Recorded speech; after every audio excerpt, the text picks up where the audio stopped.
Thank you for coming, everybody. Today we'll be talking about vector search over complex data and actually making vector-powered systems work, hopefully bringing them to production, creating business value and all that good stuff. I'm Daniel. I'm CEO of a company called Superlinked, and I'll explain what, and it's a part of your vector search system. All right, let's get this started. I'll start with one stat to kick us off. The Algolia, Algolia search, often e-commerce search. They have 17,000 customers, billions, hundreds of billions of queries per month. The CTO said that 6 months after ChatGPT launched, they saw doubling of the number of keywords in typical queries, right? People are getting trained on running complicated queries. When you give people a search box, they'll type in a bunch of things, and they expect that your system can deal with that, right? So that's the problem. How do we make that happen? Because we kind of have to now. Okay, so let's take a step back, and before we get to like really complicated queries, let's talk about this one, right? This seems like reasonably simple. We should be able to get this done. And so, let's say our user types in recent news about crop yield. Okay, this is a natural language query. Somehow this query talks about some numerical aspect of the data, recent, right? Recent is something that refers to like a timestamp. And then crop yield refers to some kind of topic, right? So let's say a user comes in and types a query like this into our system.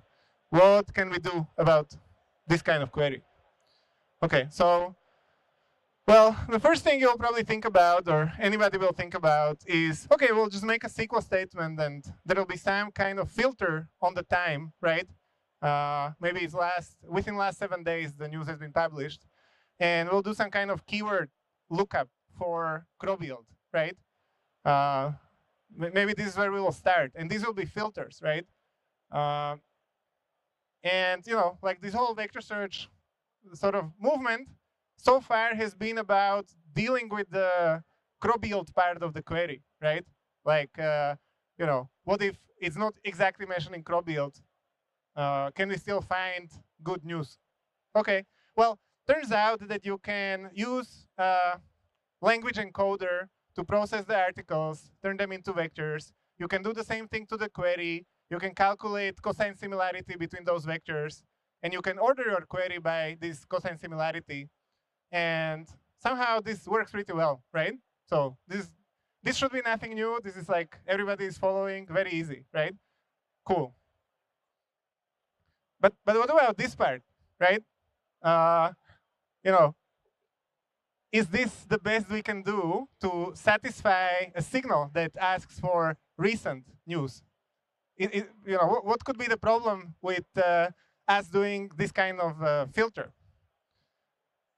And when you think about it, what does recent mean, right? What does recent mean in the context of crop yield?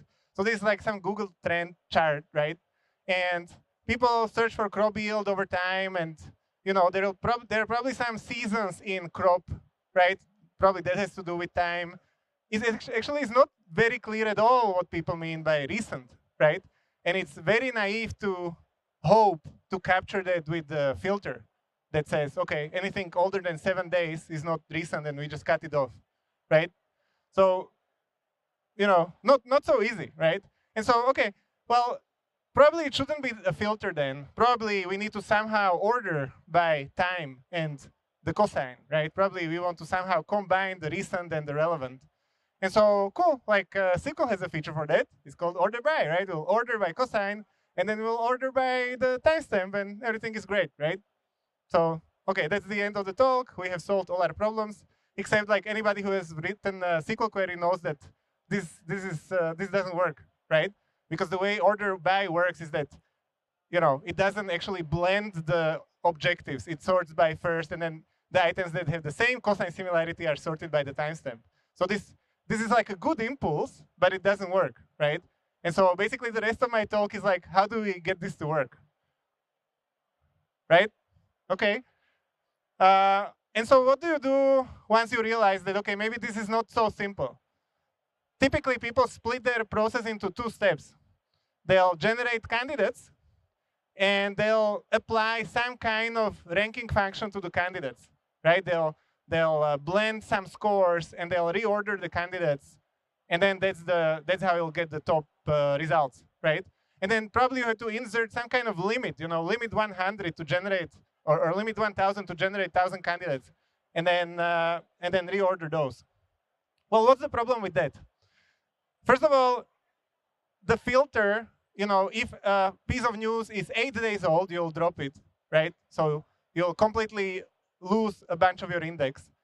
And if the result that maximizes the blended score is not in the first 1,000 candidates by the cosine similarity ordering, you'll also miss it, and it will not show up in the results. So this kind of 2-stage process is super limited.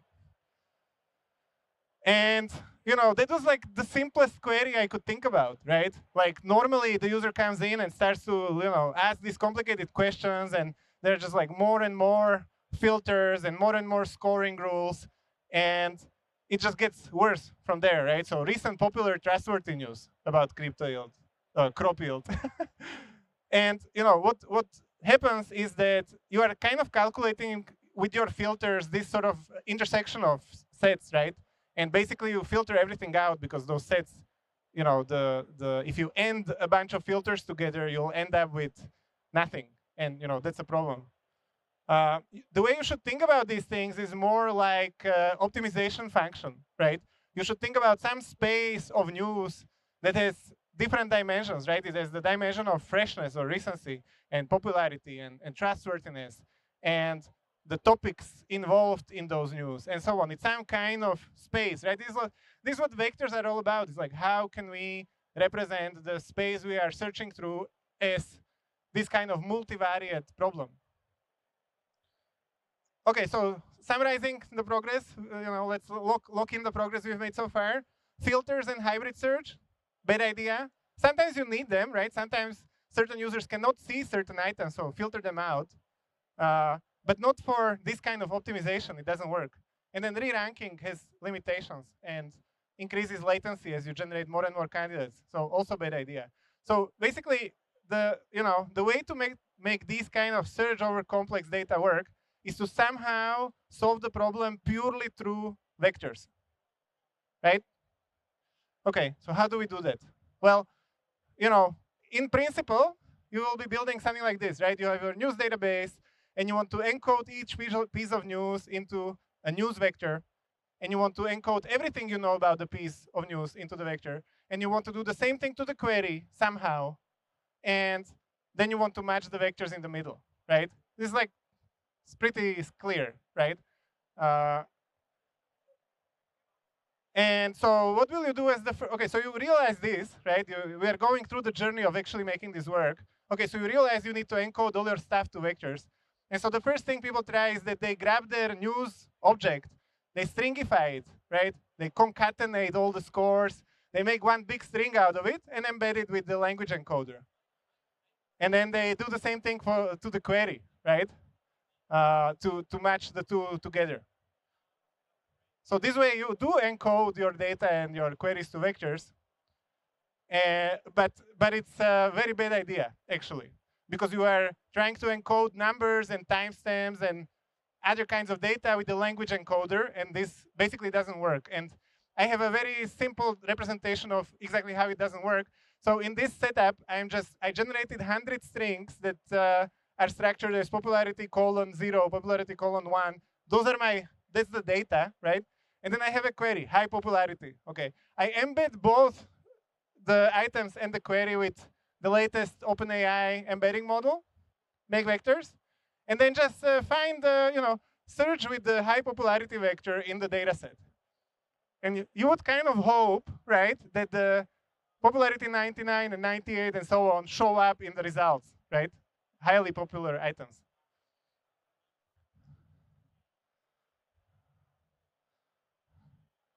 This popularity 1 in there. right? This doesn't work. And so, okay, like some of the above 90 items actually showed up, but it's like total mess, right? So please don't stringify numbers and encode them with the language model. It's bad idea. Now you could ask, okay, why is it such a mess? Like, can we actually see the underlying scores? Well, I'm glad you asked. Those are the scores. And the orange dots are the results in the top 10. Okay, not great, right? Okay, so you have two remaining options here. Okay, we established you need to encode your data and your queries to vectors, because otherwise you don't get a fine-grained way to combine your objectives. And now you have two ways to do it, besides just stringifying and encoding with the language model, which doesn't work. So you can build your own encoders. You can feature engineer your data. You can make an embedding model from scratch. You need enough data to do it, and ML people and so on. Or you can somehow try to wrestle the pre-trained models that can understand different types of data to stitch together a beautiful vector that describes everything. Those are the two options, basically. And that one is too difficult. Okay, so maybe let's at least not start with the custom embedding model. So cool, we are making progress. We need to build embedding models by combining pre-trained encoders. That's the homework for the weekend. And just let's talk about the quick structure of how that will look. So you'll try to collect everything you know about your, let's say, news, right? And you want to keep the types. You want to keep the moderation score and article body and likes and all the different data types. You want to build some ETL pipeline to collect the likes and the body of the news. You want to get this in one place. And somehow you want to encode those different things into the actual vector. Remember, we need to encode the whole news object into the actual vector. So you have to figure out how to do this transformation. And then we have a query, right? And the query has some kind of expectation of freshness and popularity and trustworthiness and the actual query string and maybe the user history, right? The user clicked on some things before. Maybe we can use that. So you have some kind of query object that you also have to make a vector out of. And then you match the vectors, right? It's the same idea. And then finally, well, what if we don't know what is the freshness expectation of a specific query, but it just says recent, right? Then maybe we can infer from the actual query that the user in this specific instance wants fresh results. Okay, and actually using a language model for this kind of works. And there are some frameworks at the bottom of the slide which you can't see that help you do that. So you can take a natural language query and infer these expectations to help satisfy the query. And lastly, okay, you cannot have an information retrieval system without a feedback loop, right? You need to somehow figure out how to take in behavioral data. What are the people clicking? What are they not clicking? What did they thumbs down? What did they add to cart? Whatever it might be, you need to find a way to take in those events and update something, right? So that it converges to what the user actually wants. And again, there are some tricky ways to do it. You can build a re-ranking model, but we kind of established that re-ranking kind of sucks. You can apply, recommender system techniques, and you can fine-tune your embedding models, right? Or you can basically figure out, okay, if I can encode the recency and popularity and trustworthiness and the topical content of the data in the vector, maybe I can just kind of boost those different signals at the retrieval time to see if I can personalize the results for the given context or for the given user, right? So some basic stuff. And perhaps when the user clicks on some items, I can accumulate the vectors describing those items and make a user vector to track their preferences, right? Like right side, basic, easy stuff. Left side, questionable ROI. Don't start on the left side. Start on the right side. OK, and in the last 4.5 minutes, I'll talk a little bit about how some of these things can be done in the open source Superlinked framework, which you can go and check out on GitHub. Apache 2, free to use. We would love your feedback. But basically, we talked about how there is a bunch of data sitting in your warehouse and database, and it has all these signals about your news and users and so on. So your first task is getting it out of there, getting it in one place, collecting the data, encoding, making vectors out of it, there will probably be some vector databases under the hood, right? You make beautiful vectors and you put them somewhere in a place where it helps you find similar ones quickly. And then you want to build your use cases on top of it, right? You don't want a solution for RAG or for search or for a recommender system, right? You want a solution that tackles all the touch points with the user and uses vectors to do it and make it smart. So don't think about isolated use cases. Think about the strategy, how to serve the user better or discover the fraud across the different touch points. So that's basically the structure, and we make the box that's in the middle, and it's open source. And I wanted to show you like a couple snippets of code just to kind of make this a bit more concrete, right? We were talking in abstract, and basically the structure of the product is that you define your data, right? It starts with some schemas, with some, let's say news and user and event objects. You define your types, you define your objects, and then we have this concept of a space. And space is basically an abstraction over an encoder, right? Remember, like here, these arrows, right? We were trying to encode different aspects of our data into vectors. And so each orange arrow here is an encoder, right? And we expose those encoders as spaces. So we have, obviously things to encode text and image, but then also numbers and timestamps and categorical data and all kinds of other stuff, because those are the signals that you have about your news. And so we give you the abstraction to basically bind your schemas to these encoders. And then you define an index that's built out of the spaces, right? The spaces come together to describe, let's say, the news from all of those signals.